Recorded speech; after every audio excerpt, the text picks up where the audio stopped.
दोस्तों, आज की कहानी है बेटी ने माँ के गुरूर को किया चकनाचूर।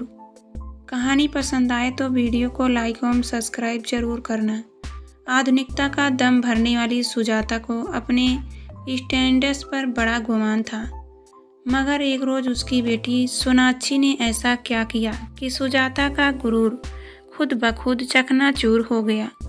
कल में ताश खेलने में व्यस्त थी यानी सुजाता, और उधर उसका मोबाइल लगातार बज रहा था। कितनी देर से तुम्हारा मोबाइल बज रहा है? हम डिस्टर्ब हो रहे हैं। यानी रेवती ताश में नजरें गड़ाए ही बोली, मैं इस नयन सैस मोबाइल से तंग आ चुकी हूँ। गुस्से से बोली, मैं जब भी बिजी होती हूँ यह तभी बजता है। और फिर अपना मुलायम स्नैक लेदर वाला गुलाबी पर्स खोला जो तरह तरह के सामान से भरा गोदाम बना था। उसमें अपना मोबाइल ढूंढने लगी। थोड़े मकसद के बाद उसे अपना मोबाइल मिल गया। हेलो, कौन बोल रहा है? ने मोबाइल पर बात करते हुए सिगरेट सुलगा ली। जी, मैं आपकी बेटी मीनाक्षी की क्लास टीचर बोल रही हूँ। आजकल वह स्कूल बहुत बंक मार रही है। वह नयन सास मेरी यानी सोनाक्षी ऐसी नहीं है। अपने सिगरेट की राख एसरेट में डालते हुए बोली, देखिए आप तो जानती ही हैं कि आजकल बच्चों पर कितना बर्डन रहता है। जाती ही है। वह तो स्कूल खत्म होने के बाद सीधे कोचिंग क्लास में चली जाती है। अगर कभी बच्चे स्कूल से बंक करके थोड़ी बहुत मौज मस्ती कर ले तो उसमें क्या बुराई है। और फिर ने फ़ोन काट दिया और ताश खेलने में व्यस्त हो गई। वह जब रात को घर पहुंची तब तक घर नहीं आई थी। मारिया कहाँ है? सोफे पर ढाती हुई बोली, मैम बेबी तो अब तक नहीं आया है। मारिया नींबू पानी से भरा गिलास को थमाते हुए बोली, बेबी बोला था कि रात को 8 बजे तक आ जाऊंगा, पर अब तो 10 बज रहे हैं। आ जाएगी, तुम चिंता मत करो। अपने केसों को संवारती हुई बोली, विवेक तो बाहर से ही खाकर आएंगे और शायद भी, इसलिए तुम मेरे कुछ लो फैट बना दो। मैम, हम कुछ कहना चाहते हैं आपको। बेबी का व्यवहार और उनके फ्रेंडेस वाट, तुम जिस थाली में खाती हो उसी में छेद करती हो। चली जाओ यहाँ से, अपने काम से काम रखा करो। गुस्से में बोली, सभी लोग मेरी फूल सी बच्ची के दुश्मन बन गए हैं। पता नहीं मेरी अभी भी आंखों में क्यों खटकने लगी है। यह सोचते हुए उसने कपड़े बदले। जीनी गुलाबी नाइट में वह पलंग पर लेट गई। क्या हुआ जान, बहुत थकी लग रही हो। विवेक शराब का भरा गिलास लिए उसके पास बैठते हुए बोला, हाँ, आज ताश खेलते हुए कुछ ज़्यादा पी ली थी। और फिर पता नहीं रे ने किस नए ब्रांड की सिगरेट थमा दी थी।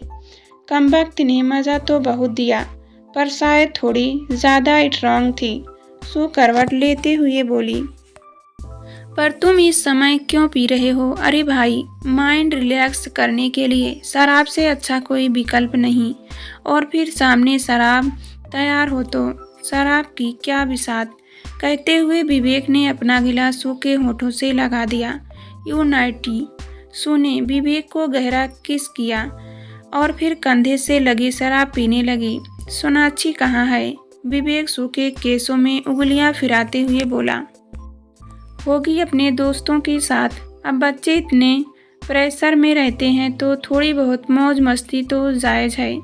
और ने अपनी बाहें विवेक के गले में डाल दी। धीरे धीरे दोनों एक दूसरे के सामने लगे। तभी का मोबाइल बज उठा। वाट नयन सास, मैं जब भी अपनी ज़िंदगी के मज़े लूटना शुरू करती हूँ यह तभी बज उठता है। विवेक को अपने से अलग कर मोबाइल उठाते हुए बोली। फ़ोन पर की सहेली प्रज्ञा का नाम हाईलाइट हो रहा था।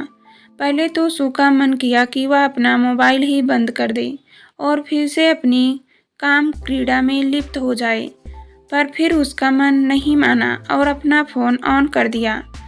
आंटी, ठीक नहीं है, वह मेरे सामने बेहोश पड़ी है।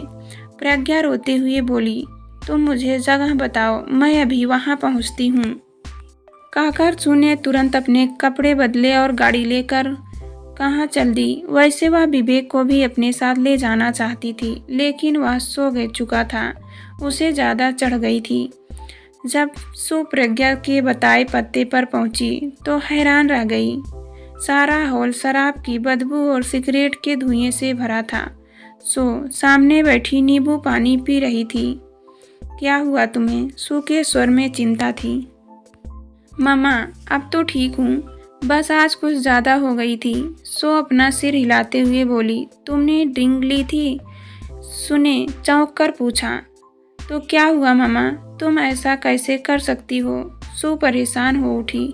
मैं तो पिछले 6 महीने से ड्रिंक कर रही हूँ, इसमें क्या बुरा है? सू लापरवाही से एक अश्लील गाना गुनगुनाते हुए बोली।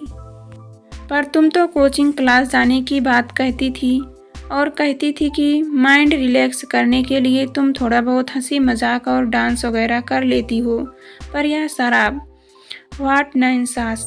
अगर आपसे कहती कि मैं शराब पीती हूँ तो क्या आप इजाज़त दे देती? सू ने तब एक जोरदार थप्पड़ सू के गाल पर दे मारा। मम्मा, मुझे टोकने से पहले खुद को कंट्रोल कीजिए। आप तो खुद रोज ढेरों गिलास गटक जाती है, अगर मैंने थोड़ी सी पी ली तो क्या बुरा किया? सो सिगरेट सुलगाती हुई बोली। माइंड रिलैक्स करने के लिए बहुत बढ़िया चीज़ है यह। सो को सिगरेट पीते देख सू को इतना गुस्सा आया कि उसका पारा 7वें आसमान पर जा पहुंचा और तब गुस्से के अकरीत में उठा। उसका हाथ सू ने हवा में ही लपक लिया और हंसते हुए बोली। मम्मा, मुझे सुधारने से पहले खुद को सुधारो। खुद तो कल्ब की शान बनी बैठी हो और मुझसे किताबी कीड़ा बनने की उम्मीद रखती हो। मम्मा, माँ बाप तो बच्चे के लिए सबसे बड़े आदर्श होते हैं और फिर मैं तो आपके द्वारा अपनाए गए रास्ते पर चलकर आपका ही नाम रोशन कर रही हूँ।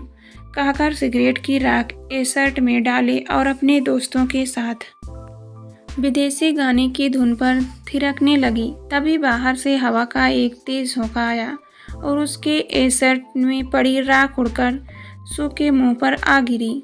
तब सू का सारा मुंह ऐसा काला हुआ मानो किसी ने अचानक आधुनिकता की काली स्याही उसके मुंह पर पोत दी हो।